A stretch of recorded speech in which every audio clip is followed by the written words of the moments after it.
better today? Yes, no leg better today. I better start a Skype meeting then. Hey everybody, welcome. Let's begin. So today we're doing 8f.2. We're finding an unknown mean or standard deviation.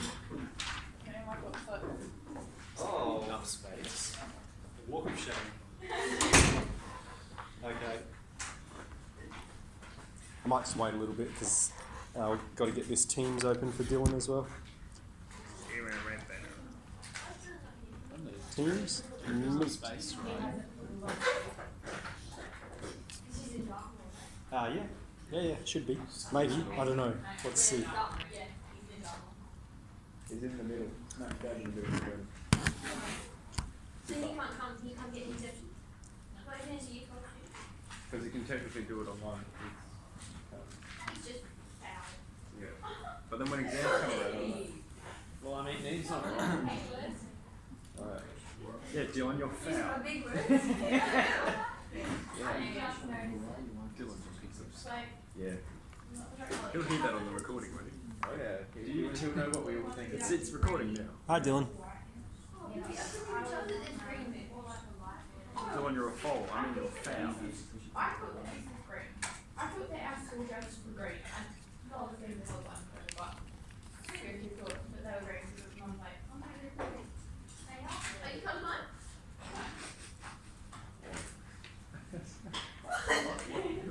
I'm sorry, I made a mistake, okay? Are you Well, foul? we're far away. Don't you think they look green? No. Alright, here we go. Yeah. Okay, let's begin. So, my scribbling up here, I'm just reminding myself how we do this. So, what we're doing is we're finding an unknown mean and standard deviation. So it's an application of quantiles. Okay, we learned about quantiles yesterday. So the question says the weight of a snapper has a standard deviation of 700 grams and 20% of the population weigh more than 3,900 grams. Find the mean of the population. Now we don't know the mean, we know the standard deviation, but we need to find the mean. And so the way we're going to do this, we're going to use z-scores. So we're combining z-scores and we're combining quantiles. So the very first statement we're told is that, I should make a bit more space here, we'll just bring this down a little bit. 20% of the population weigh more than 3,900 grams. So this is 3,900 and that's 20%, or an area of 0.2. And so our first task is to go, well, what's the corresponding z-score? Okay, what is the value of z that corresponds with this? Remember, z-score is a measure of how far a result is from the mean. So we don't know the mean, but here it is. And we're saying how far is the result from the mean? All right, the mean of a z-score is 0. How far is it? And so what we're doing is we're going, well, let's find this value of z such that the probability of x being greater than z is 0.2. Now, let me clear up my terminology for you. We're talking about a z distribution, and we can't really use lowercase z, so perhaps let's use k, just to be ultra clear, where k is a z-score on the z distribution.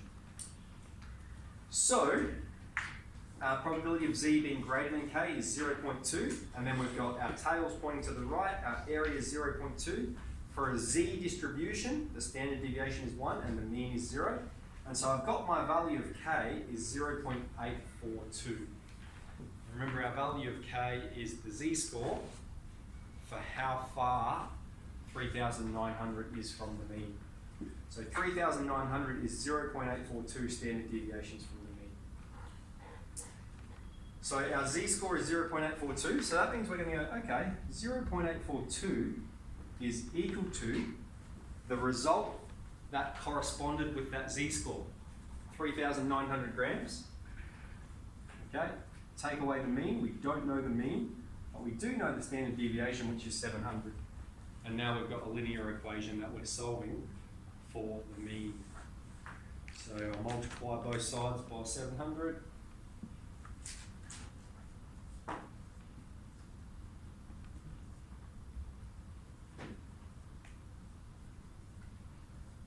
move the 3,900 over.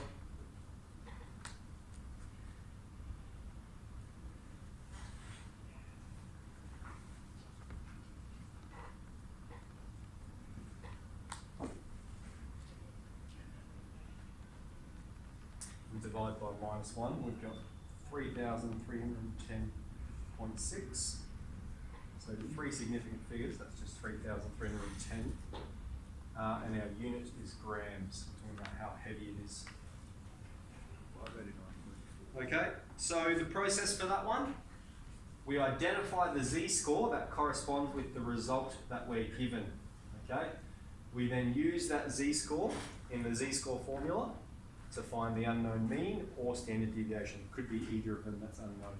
All right. Let's move on to question 2. Let's spin it around. Just wait a little bit. Wait a tad. Wait a moment. How long is the moment anyway? 90 seconds. Google it. Yeah, I think so. No one knows that. I'll use that. Wait half a moment. Fact check that. How long is the moment? Yeah. 90 seconds. I thought you said a minute. Isn't it? It is. A minute is 90 seconds. No, What? Surely you didn't doubt me. Yeah, No, I didn't doubt you. I thought a moment was according to like, Wikipedia, so I don't know how reliable that is. I wrote the article. Mr. Rose went into Wikipedia for Okay, okay.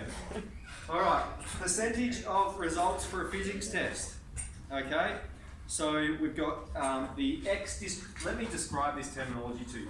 We've got the distribution of x for physics. It's normally distributed with a mean of 70%.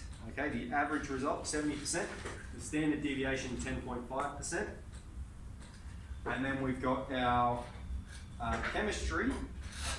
So we've got, again, normally distributed, average result 73%, but standard deviation 12%. Okay?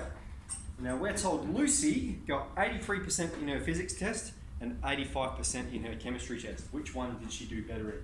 So this is just a z-score question. We're going, what's the z-score of physics? It's her result, which is 83%. Take the mean, which is 70%, divided by the standard deviation.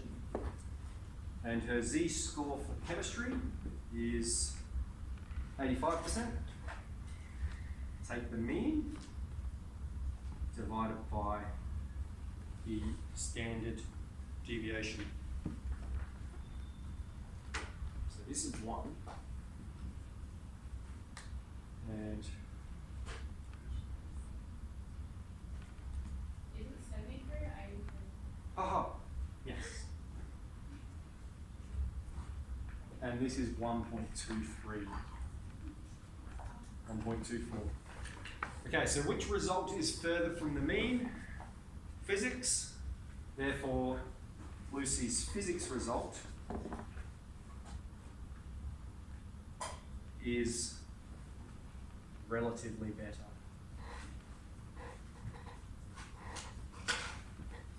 Okay.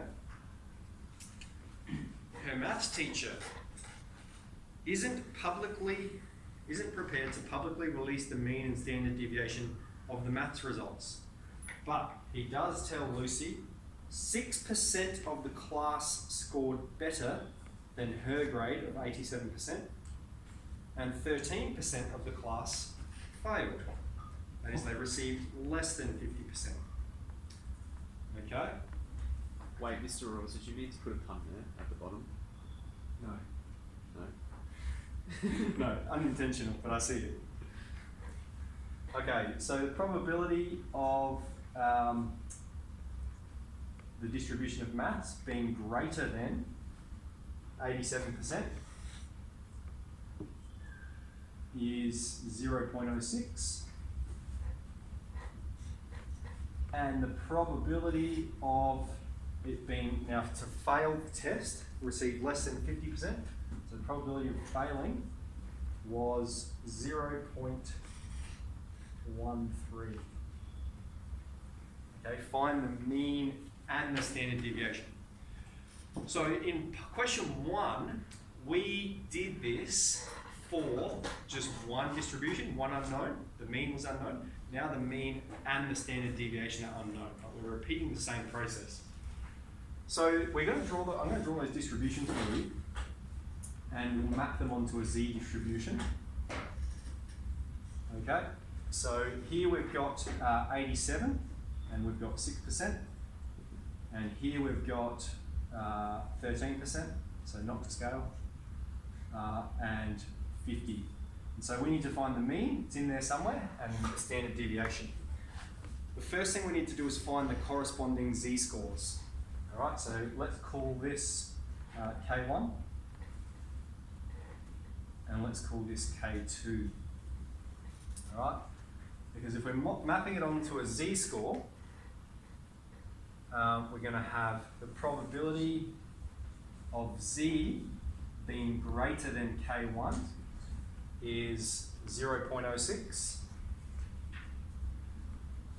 and the probability of z being less than K2 is 0.13.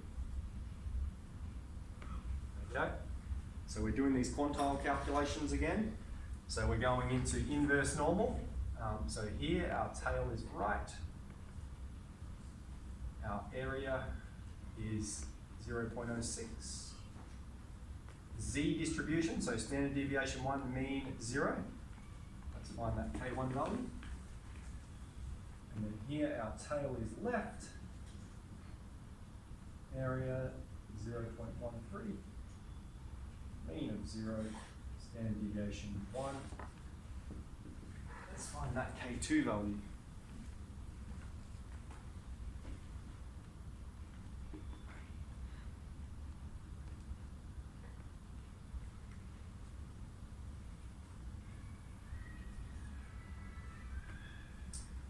K1 is 1.5 standard deviation, 1.55 standard deviations above the mean, and K2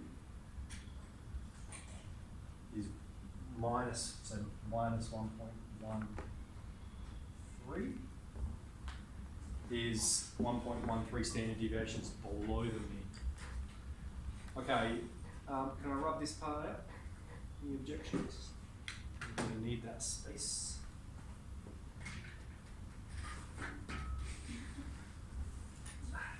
Oops. Okay, so then we're going to make those two statements, all right? We've found the corresponding z-score, and remember the z-score is equal to the result, take the mean divided by the standard deviation.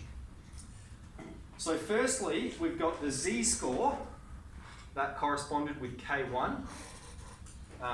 The result was 87. So we've got K1 is 1.55. 1.55 is 87. Take the mean divided by the standard deviation. And the result for K2 is minus 1.13. And the result that corresponded with that was 50. Okay, so K2 corresponds with 50. K1 corresponds with 87. So we've got 50, take the mean divided by the standard deviation. So we've got these two equations, and I'm just going to rearrange them, and then we'll crunch them in our calculator. But I will show you the manual process again, in case you're interested. So the first thing we're going to do is multiply both sides by sigma. So I'm going to move sigma up here. So we've got 1.55 sigma equals 87, take the mean. And over here we've got minus 1.13 sigma equals 50, take the mean. Okay, and then we'll just add the mean to both sides. So we've got 1.55 sigma plus the mean is 87. And then this one's going to become minus 1.13 sigma plus the mean is 50.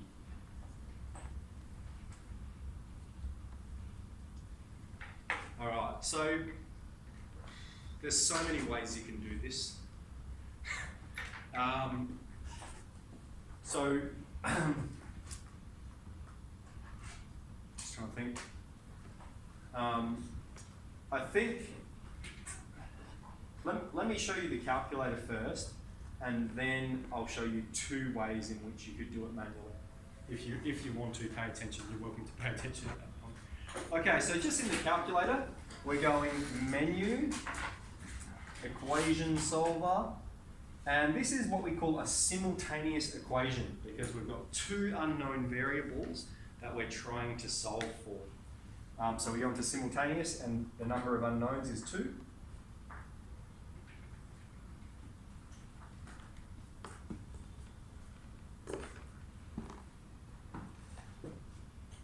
Number of unknowns is 2, and you're literally putting in your calculator, you're just putting in the coefficients. So we've got 1.55, 187, and you've got minus 1.13, 150. Okay?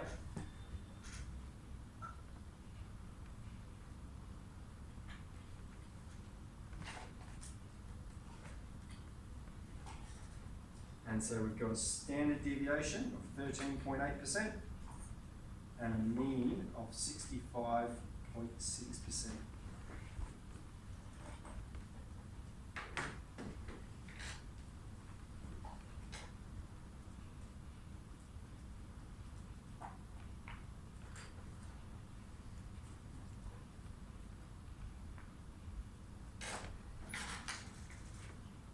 Yes?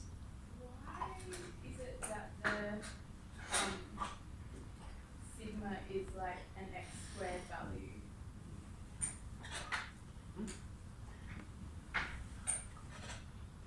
Why is it like, you know how if you put an equation into the solver, it's generally like the first one squared, and then the next one x, and then the next one. No. Or is it just like, no? No, are you in simultaneous? Yeah, press the simultaneous one. Is that what you meant? No, okay, yeah, and then number of unknowns too. Yeah. Okay. So if you're interested, I'm going to show you now two processes for finding this manually. Okay, so these are skills you would have learned in Year 10. But first I might rub that part out. Cool.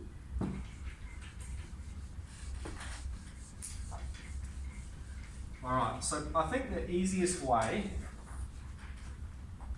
I'm going to write the two equations up here. We've got 1.155 sigma, not theta, take plus the mean equals 87, and we've got 1.13 sigma plus the mean is 50.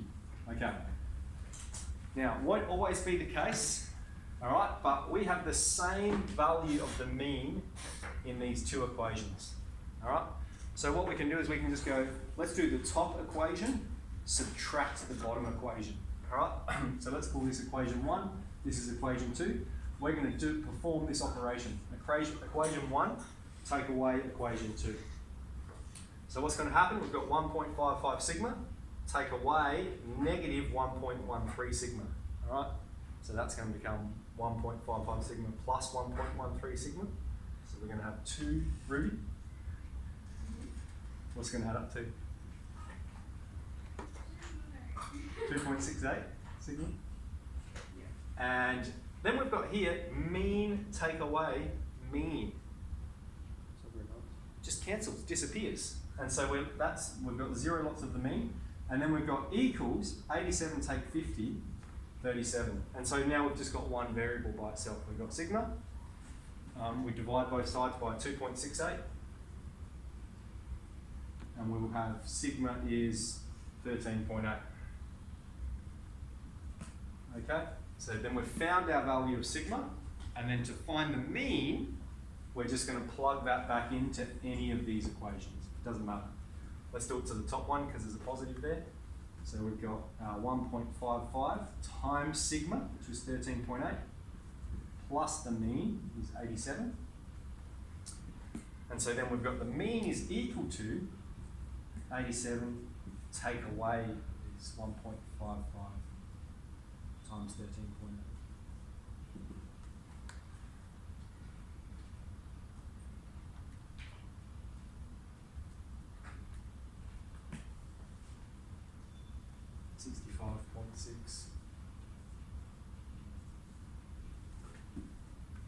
Alright, so does everyone sort of remember doing that? Yep. One equation, take the other. Okay, that is one way to do it. Okay, that's procedure one.